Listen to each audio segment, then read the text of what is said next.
I was looking at a photo of the man I loved, celebrating his anniversary with his wife. My name is Maya, and I had no idea I was the other woman. When I was 22, I met Julian. At 22, you think you're an adult because you have a lease and a job, but you're still just a collection of hopes looking for a place to land. I was working a junior marketing job in Chicago, living in a studio apartment that smelled like vanilla candles and ambition. Julian was 34. He was a consultant, or at least that's what he told me. He was polished, stable, and carried himself with a quiet confidence that felt like a sanctuary. We met on a Tuesday night on an app. I wasn't looking for anything heavy. I remember his first message wasn't a cheesy pickup line or a, "Hey." It was a question about a book I'd mentioned in my profile. "Do you actually think the ending was tragic, or was it just inevitable?" he asked. We talked for 4 hours that first night. By the second night, he told me he felt a terrifyingly fast connection with me. He said he usually kept his guard up, but something about my energy made him feel like he could finally breathe. Looking back, that's the first play in the handbook, isn't it? Making you feel like you're the exception, like you're the only person in a cold, dark world who can provide them warmth. I fell for it. I fell for it so hard because I wanted to be that person for someone. Our first date was at a dimly lit wine bar in Wicker Park. He was even more handsome in person. Salt and pepper hair just starting at the temples, a deep voice that felt like a physical touch. He listened. That was the thing that hooked me. He didn't just wait for his turn to talk.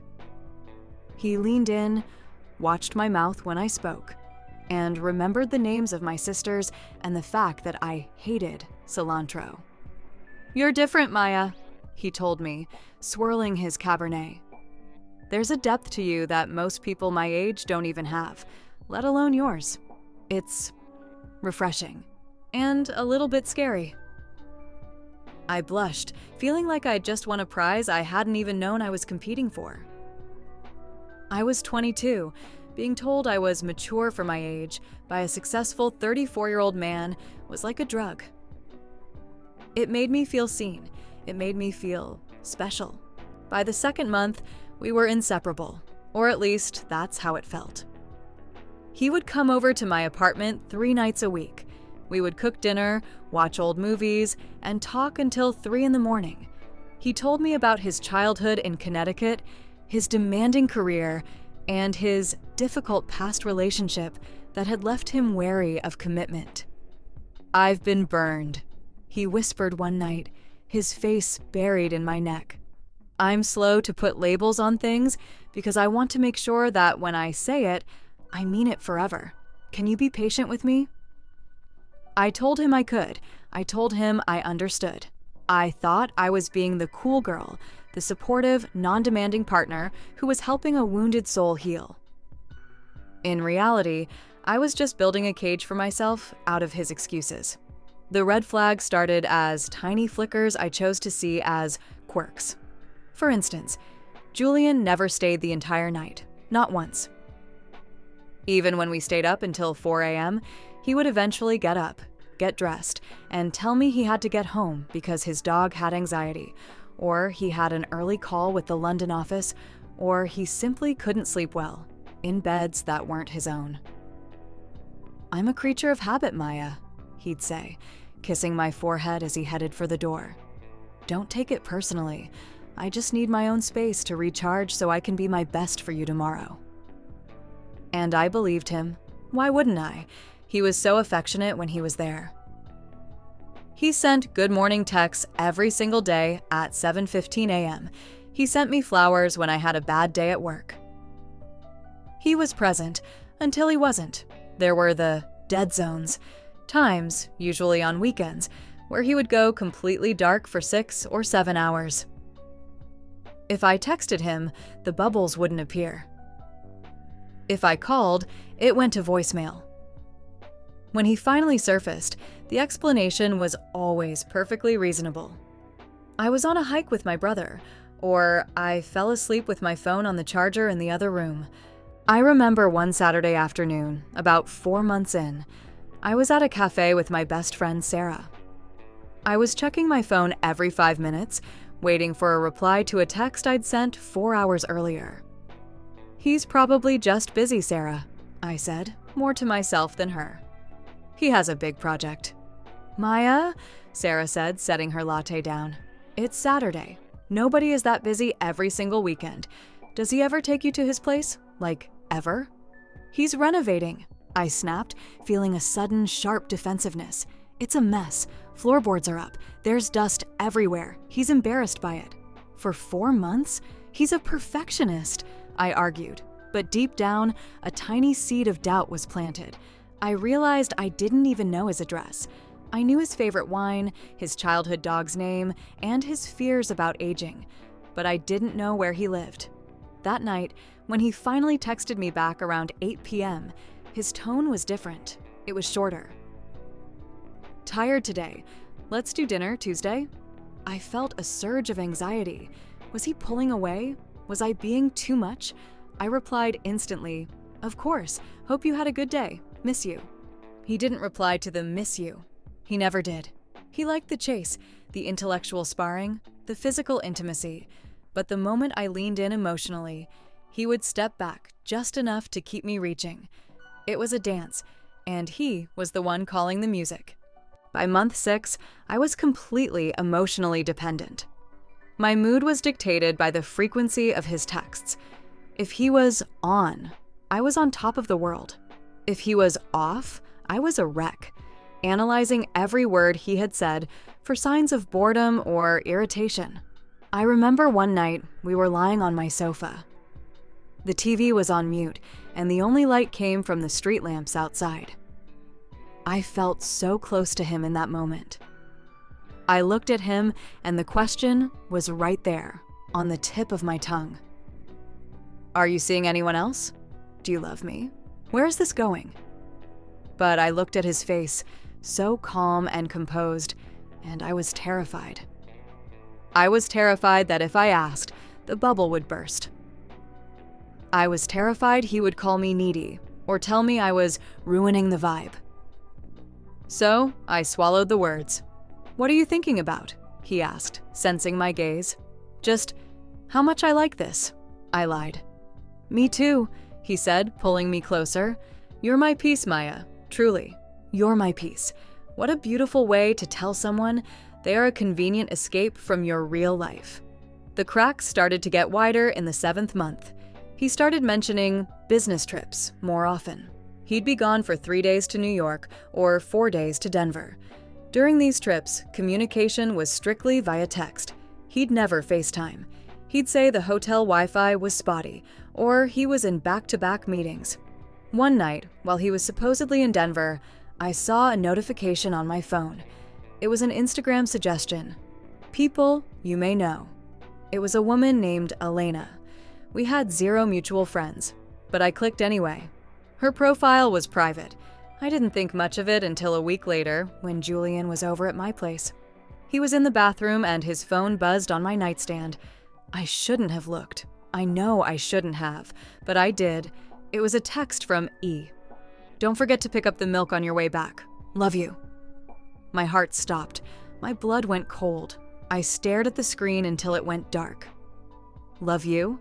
Milk? That's not a difficult ex text. That's a grocery list text. That's a we live together text."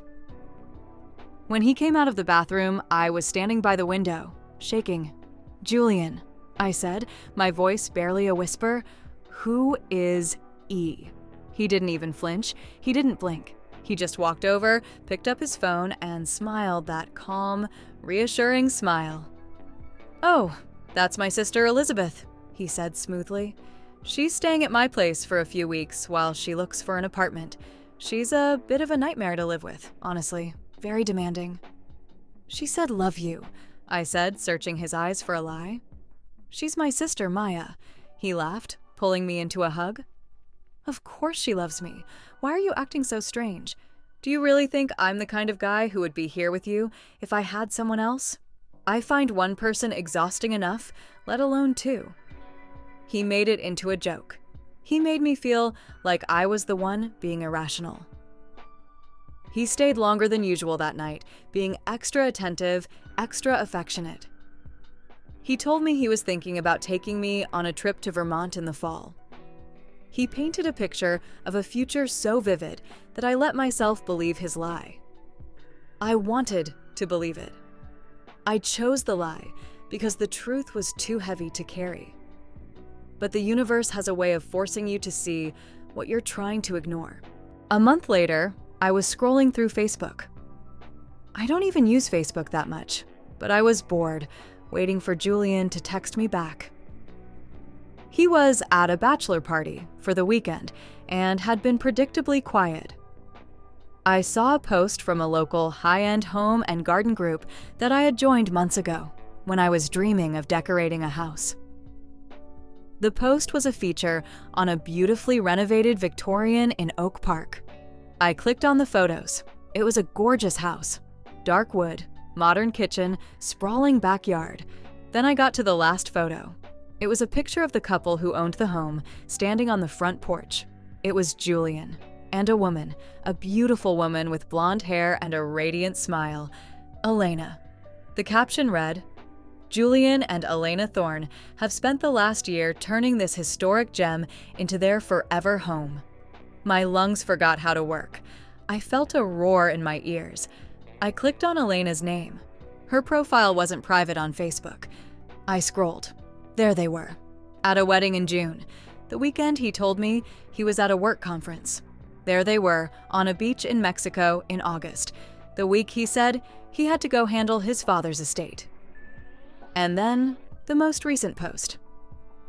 Posted 2 hours ago. A photo of them together, her head on his shoulder, a gold band clearly visible on his finger, a ring he never wore when he was with me. 1 year of being yours. Happy anniversary to my beautiful wife. Here's to many more in our home. I sat there for an hour. I didn't cry. I didn't scream. I just felt hollow, like someone had reached inside me and scooped out everything that made me human. I looked at my phone. I had sent him a text 3 hours ago saying, "Hope you're having fun at the bachelor party. Love you." He hadn't replied. He was probably sitting at a candlelit dinner with his wife, celebrating their first year of marriage. I thought about all the times he had been in my bed, the times he told me I was his piece, the times he said he was scared of commitment. He wasn't scared of commitment. He was perfectly capable of it. He just hadn't committed to me. I was the side project. I was the refreshing 22-year-old who made him feel young and powerful while he went home to build a Victorian forever home with the woman he actually chose. I felt a surge of pure, white-hot rage. Not the kind that makes you want to break things, but the kind that makes you want to burn the world down with a single word. I went to his Instagram. I found the same photo he had been tagged in by his wife. He had actually shared it to his own story. The audacity was breathtaking. He thought he was untouchable. He thought I was just some girl who would stay in her lane and wait for his crumbs. I looked at the photo. They looked so happy, so stable. I didn't message him. I didn't call him to give him a chance to lie his way out of it. I knew exactly what he would say. He'd say they were separated. He'd say she was crazy. He'd say it was an arrangement. I didn't want his words anymore. I wanted the truth to be as loud as his lies had been. I clicked on the comment box under the anniversary photo. My heart was thumping against my ribs so hard, I thought it might bruise them. I typed 5 words. "And what about us, Julian?" I hit post. Then I blocked him on everything, my phone, my email, my social media. I didn't want to see his reaction. I didn't want to see his wife's reaction. I just wanted that comment to sit there, a tiny radioactive bomb in the middle of his perfect, curated life. I spent the next 48 hours in a trance. I didn't go to work. I stayed in my apartment, the one he had spent so much time in, and I looked at it through new eyes. I saw the spot on the rug where he'd spilled wine. I saw the pillow he liked to use. It all felt contaminated. I kept replaying every conversation. I'm a creature of habit, Maya. Yeah, the habit was lying. You're so mature for your age. Translation: you're young enough to be manipulated. My sister Elizabeth is staying with me. Translation: my wife is in the other room. I felt so stupid. That was the hardest part, the humiliation of my own hope. I had prided myself on being smart and perceptive, but I had been the easiest mark in the world because I wanted to be loved by someone who looked like they had their life together. On the third day, I unblocked one of our mutual friends, a guy named Mark I'd met through Julian. I just wanted to know if the bomb had gone off. Mark had sent me 10 messages. Maya, what was that comment? Julian is freaking out. He says you're an obsessed intern from his old firm who became delusional. He's telling everyone you're stalking him. I felt a chill. Of course, that was the move. If you can't hide the truth, discredit the messenger. I was the crazy girl, the delusional 22-year-old who couldn't take a hint. But then, another message from Mark. But Elena saw it, and then she started looking through his phone while he was asleep. She found the pictures of you, Maya. She found the texts. A week later, I got an email. Not from Julian, from Elena. It was short. I'm not angry at you. I'm sorry he did this to both of us. You weren't the only one. I found messages from 2 other girls. One is 21. He has a pattern. Thank you for posting that comment. I would have spent another 10 years believing his peace was real. I sat at my small kitchen table and cried for the first time. Not for Julian, not for the relationship. I cried for the version of me that had been so desperate to be the one that I ignored being the other. Julian tried to reach out one last time, a month later. He sent a letter to my apartment. No return address, just his handwriting on the envelope. It was 4 pages of the most masterful manipulation I've ever read. He talked about how his marriage had been dead for years, how I was the only light in his life, how he was forced to lie to protect me from the mess of his divorce. He said he was officially moving out and wanted to see me. He said he loved me. I read the whole thing. Then I walked to the kitchen, turned on the stove, and watched the edges of the paper curl and blacken in the flame. I didn't feel the urge to run to him. I didn't feel the pull he had spent months perfecting. All I felt was a profound sense of exhaustion. And then, finally, clarity. Julian didn't love me. Julian didn't love Elena. Julian loved the way he felt when he looked at himself through our eyes. He loved the power of being the center of someone's world while he kept his own world hidden. He was a collector of reflections. I'm 24 now. It's been 2 years. I'm in a different apartment now. I don't date men who are mysterious or mature for their age. I date men who show up. I date men who introduce me to their mothers and their friends and their messy, unrenovated lives. Sometimes I think about that girl I was, the one sitting on the bed, staring at that anniversary post. I want to reach back through time and tell her that it's okay to be immature. It's okay to ask the hard questions. It's okay to demand to be seen in the daylight. The story doesn't end with a wedding or a dramatic confrontation in a rainstorm. It ends with me sitting in a park on a Saturday afternoon, my phone in my bag, not waiting for a text. I am no longer anyone's secret. I am no longer anyone's peace at the expense of my own. I chose me, and that was the only commitment that ever mattered. When you look back at a relationship that was built on a lie, It's easy to feel like you wasted your time, like those months were just a void, but I don't see it that way anymore. Julian was a mirror.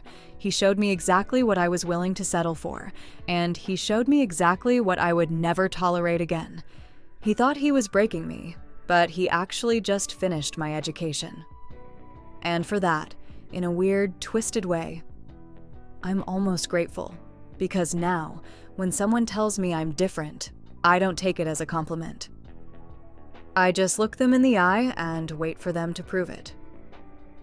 Because the truth doesn't need to be whispered in the dark. The truth is comfortable in the light, and I finally have enough light of my own to see the difference.